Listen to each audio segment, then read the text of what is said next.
दर्शन घेतलं। देवेंद्र फडणवीसांच्या हस्ते त्र्यंबकेश्वर मंदिरात पूजा करण्यात आली।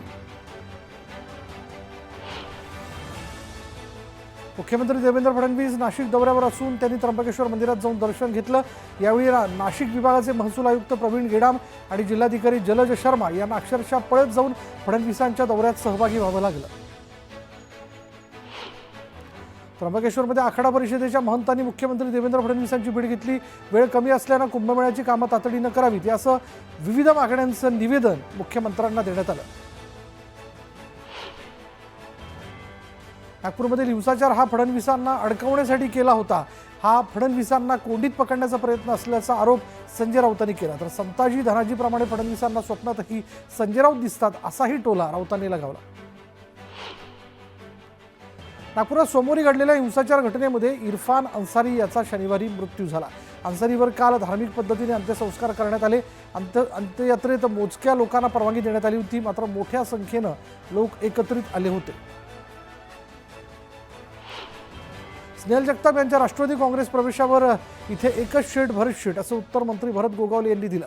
मतदारसंघात संघर्ष होणार नाही। मागच्या वेळेला आमच्या विरोधात सर्व एकत्र होते, मात्र तुम्ही सर्व एकत्र आलात तरी इथे एकच शीट भरत शीट असं उत्तर गोगावलेंनी दिलं। नितीन गडकरींनी जे सांगितलं त्यात तथ्य आहे, जनता नव्हे तर पुढारीच जातीयवादी असल्याचं म्हणत संजय राऊतांनी गडकरींच्या विधानाला दुजोरा दिला। तर भाजपच्या पुढाऱ्यांनीच जातीयवादाचं विष पेरण्यास सुरुवात केल्याचा आरोपही राऊतांनी केला।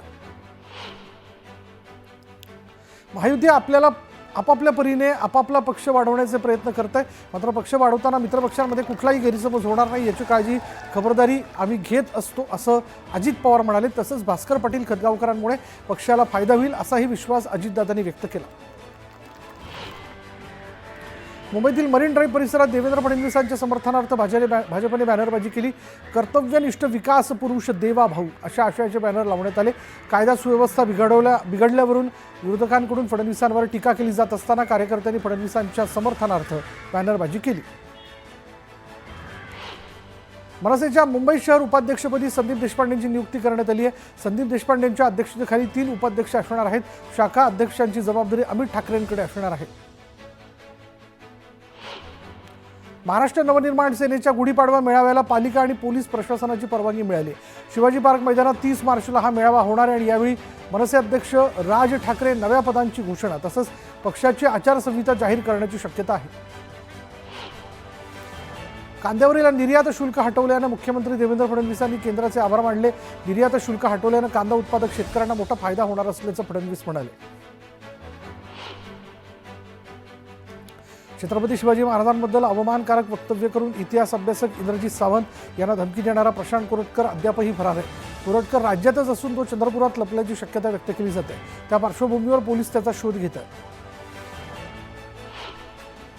बच्चू कडू यांनी अन्नत्याग आंदोलन मागे घेतलंय। मंत्री भरत गोगावले आणि राज्यमंत्री योगेश कदमांनी सरकारच्या वतीने शब्द दिल्यानंतर बच्चू कडूंनी आंदोलन मागे घेतलं। दिव्यांगांना अंत्योदय योजनेतून आणि रोजगार हमी योजनेतून लाभ देण्याचा शब्द कडूंना देण्यात आला। खोक्या भोसलेच्या समर्थनार्थ तुळजापुरात पारधी समाज रस्त्यावरती उतरला। पारधी समाजाने तुळजापूर धाराशिव राज्य महामार्ग रोखून धरला। सतीश भोसले केवळ पारधी आहे म्हणून त्याला अडकवत असल्याचा आरोप आंदोलनकर्त्यांनी केला। अल्पवयीन मुलांना मारहाण केल्याप्रकरणी तसंच घर जाळणाऱ्या आरोपींना अटक करावी या मागणीसाठी खोक्याची पत्नी तेजू सती भोसले यांचं आमरण उपोषण सुरू आहे। त्यांच्या उपोषणाचा आज 5वा दिवस असूनही प्रशासनाने कोणत्याही प्रकारची दखल घेतलेली नाही। अनुसूचित जाती जमाती आयोगाचे उपाध्यक्ष धर्मपाल मेश्राम यांनी सतीश भोसलेच्या कुटुंबियांची भेट घेतली। यावेळी सतीश भोसलेच्या कुटुंबियांनी त्यांच्या अडचणी मेश्राम यांच्यासमोर मांडल्यात।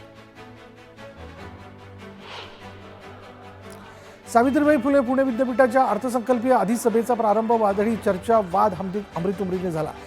अधिसभा सदस्य आणि व्यवस्थापन परिषदेच्या सदस्यांमध्ये आरोप प्रत्यारोप सुरू असतानाच एकमेकांवर धावून जाण्याचा धक्कादायक प्रकार घडला आणि या प्रकारानंतर सुरक्षा रक्षकांनी मध्यस्थी करून वाद मिटवला।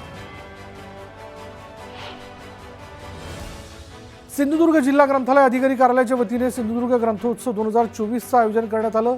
सिंधुदुर्ग नगरी इथे छत्रपती शिवाजी महाराज स्मारकाला पुष्पहार अर्पण करत ग्रंथदिंडीला सुरुवात करण्यात आली। नंदुरबार जिल्ह्यातल्या जिल्हा परिषद शाळांची दयनीय अवस्था झाली असून मांडवी खुर्दमधील शाळेच्या इमारतीची भिंतच कोसळली, शाळा भरलेली नसल्यानं मोठा अनर्थ टळला.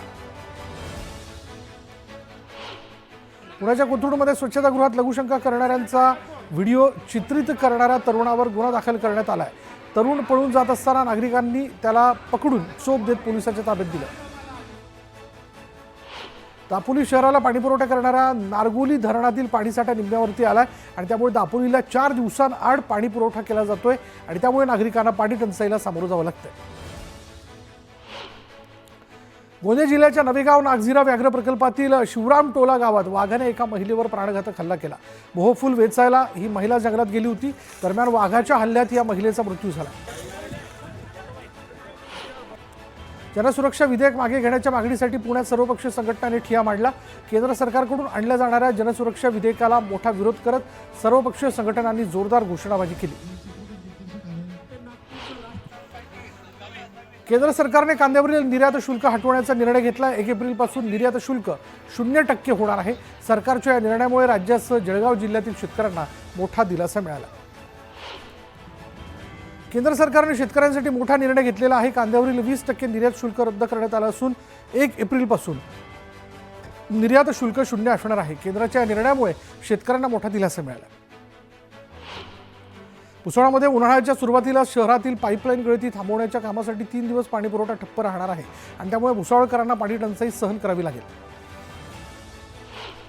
लसणाची फोडणी स्वस्त झाली असून गगनाला भिडलेले लसणाचे भाव जमिनीवरती आलेत. मनमाड बाजार समितीत लसूणचे भाव 50 ते 60 रुपये प्रति किलोवरती आलेत आणि त्यामुळे महागाईने त्रस्त असलेल्या ग्राहकांना दिलासा मिळाला. अमरावती विभागीय आयुक्त श्वेता सिंगल, जिल्हाधिकारी सौरभ कटियार यांनी गावांना भेटी देत ग्रामस्थांच्या अडचणी जाणून घेतल्या. दोघांनीही शंकरबाबाच्या बालसुधारगृहास देखील भेट दिली. भारतीय हवामान खात्याकडून काही तुरळक ठिकाणीच पावसाचा इशारा देण्यात आला. बाकी ठिकाणी आज उष्णता वाढण्याचे संकेत आहेत. नांदेड, धाराशिव, लातूर या ठिकाणी विजांच्या कडकडाटासह पावसाची शक्यता आहे. बाकी राज्यात आज उष्णता वाढणार आहे. शहापूर तालुक्याच्या शिरगाव गावची कन्या सुजाता मडके हिने उत्तुंग भरारी घेतली. सुजाता मडकेची बंगळुरूमध्ये सायंटिफिक ऑफिसरपदी नियुक्ती झालेली आहे आणि काही दिवसातच सुजाता इस्रो या संस्थेमध्ये शास्त्रज्ञ म्हणून रुजू होणार आहे. उल्हासनगरमध्ये सराईत गुंडांविरोधात मोका अंतर्गत कारवाई करण्यात आलेली आहे. या गुंडांनी चेन स्नॅचिंग करत शहरात धुमाकूळ घातला होता आणि या कारवाईमुळे गुन्हेगारी पार्श्वभूमी असलेल्यांचं धाबं दणाणलं. अकोला शेतकऱ्याने 5 एकर शेतीवर केळी पिकात आंतरपीक म्हणून टरबूज लागवड केली. मात्र माल काढणी अगोदरच रोगाने टरबूज पिकावर हल्ला चढवल्यानं पीक काढण्याआधीच सुकू लागल्यानं शेतकऱ्याचं नुकसान झालं. वाशिम जिल्ह्यात शेती मशागतीची कामं सुरू आहेत. यांत्रिकीकरणामुळे शेतीची मशागत सोपी झाली असली तरीही वाढत्या खर्चामुळे शेतकऱ्यांचं आर्थिक गणित पुन्हा कोलमडलंय. नांगरणी आणि वखरणीच्या दरात प्रति तास 400 रुपयाने वाढ झाली. रमजान महिन्याच्या निमित्ताने मनमाडमध्ये फुले शाहू आंबेडकर विचार मंचातर्फे सामूहिक रोजा इफ्तारचं आयोजन करण्यात आलं. यात सर्व धर्मीय धर्मगुरू, पोलीस अधिकाऱ्यांसह मोठ्या संख्येनं हिंदू बांधव सहभागी झाल्याचं पाहायला मिळालं. हिंगोलीच्या कळमनुरीमध्ये भावाने धारदार शस्त्राने वार करत मोठ्या भावाची हत्या केली. शेतीच्या आणि पैशांच्या देवाणघेवाणीतून हत्या करण्यात आली असून पोलिसांनी आरोपीला ताब्यात घेतलं. विठ्ठलवाडी बस डेपोमध्ये शौचालयाच्या दुरावस्थेमुळे प्रवाशांना मोठ्या त्रासाला सामोरं जावं लागतंय. यावर मनसेने आक्रमक भूमिका घेतली. मनसेने या संदर्भात अधिकाऱ्यांना निवेदन देत तात्काळ शौचालय बांधावे अन्यथा तीव्र आंदोलन करणार असा इशारा दिला. छत्रपती संभाजीनगरमध्ये मक्याच्या भुशापासून ब्रिकेट बनवणाऱ्या प्रकल्पास भीषण आग लागली. आगीत लाखो रुपयांचं नुकसान झालं. छत्रपती संभाजीनगरमध्ये नाथषष्ठी उत्सव सोहळ्याची सांगता करण्यात आली. काल्याची दहीहंडी फोडण्यात आली आणि यावेळी भानुदास एकनाथांच्या जयघोषाने मंदिर परिसर दणाणून गेला. जळगावात शेतकरी आत्महत्येचं प्रमाण वाढत चाललंय. फेब्रुवारी 2025च्या अवघ्या 28 दिवसात तब्बल 23 तर 14 महिन्यात 208 शेतकऱ्यांनी आपलं जीवन संपवलं. अमरावतीच्या बामादेही परिसरात वाघाने गोठ्यात घुसून वासरांवर हल्ला केला. महिलेनं आरडाओरड केल्यानं वाघाने पळ काढला. वाघाच्या वावरामुळे परिसरात भीतीचं वातावरण पसरलं. पेठ तालुक्यातील खवसावाडी इथे आदिवासींवर अन्याय सुरूच आहे. रस्त्याअभावी उपचार न मिळाल्यानं आदिवासी महिलेच्या मृत्यूप्रकरणी रायगड जिल्हाधिकाऱ्यांना राज्य मानवी हक्क आयोगाने नोटीस बजावली. वाढीसाठी कोणताही रस्ता अस्तित्वात नसल्याचं उघड झालंय. भंडाऱ्याच्या साकोलीमध्ये पोल्ट्री फार्ममध्ये शिरून बिबट्याने कोंबड्या फस्त केल्यात आणि ही संपूर्ण घटना जी ती सीसीटीव्ही कॅमेऱ्यात कैद झाली. या संदर्भात पोल्ट्री फार्म व्यावसायिकाने वनविभागाला पत्र लिहित नुकसान भरपाईची मागणी केली. तब्बल 4 ते 5 वर्षांनी नाशिक जिल्ह्यातील द्राक्ष